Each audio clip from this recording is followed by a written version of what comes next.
Welcome to iLecture Many of the instruments on board of the Messenger spacecraft are really instruments of opportunity. How do you get to measure these things? What is the source of why those radiations that we can measure actually exist? And in the case of X-rays and the X-ray spectrometer on board of the spacecraft Messenger, it is a result of solar flares on the sun. In other words, normally the sun does not put out a lot of X-ray radiation, but on certain occasions when there's a massive solar flare, a large amount of X-rays will be expelled from the sun, and when those X-rays impact the surface of Mercury, they will excite the atoms in the very top layer of the surface. And the atoms will rise up to a higher level of energy. When they then drop back to a lower level of energy, they will emit X-ray photons of that exact energy difference, and those photons can be detected by the spectrometers, in this case the X-ray spectrometers, on board of the Messenger spacecraft.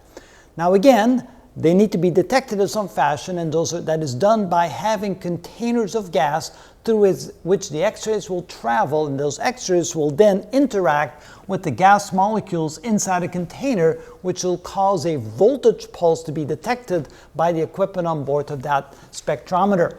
And the size of the voltage detector, or the energy related to that voltage that was produced, will depend upon what element produced that X-ray emission, because different elements will put out different energies or different X-ray photons of different energies. So depending upon, and this is in the kilo-electron-volt range, when it ranges somewhere from about 1.5 kilo-electron volts to about 7 kilo-electron volts, the elements producing these X-rays will vary from silicon to sulfur to chlorine, calcium, iron, and nickel. And yes, indeed, that X-ray detector was able to detect these elements in the surface of Mercury.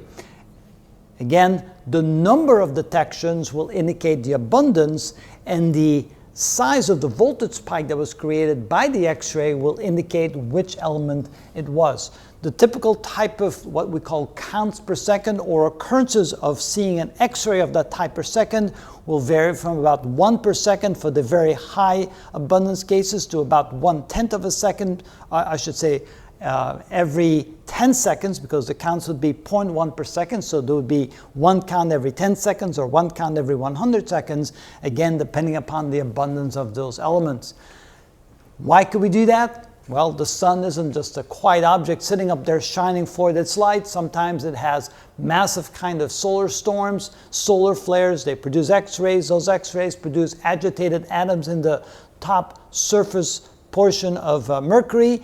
Those then will jump between higher and lower energy states. Those differences in energy states will produce photons of X-ray energies. Those X-ray energies can be detected by the X-ray spectrometer, and voila. That's how we know the kind of elements are present in the top layer of the surface of Mercury. It's quite amazing, but yet that's how it's done.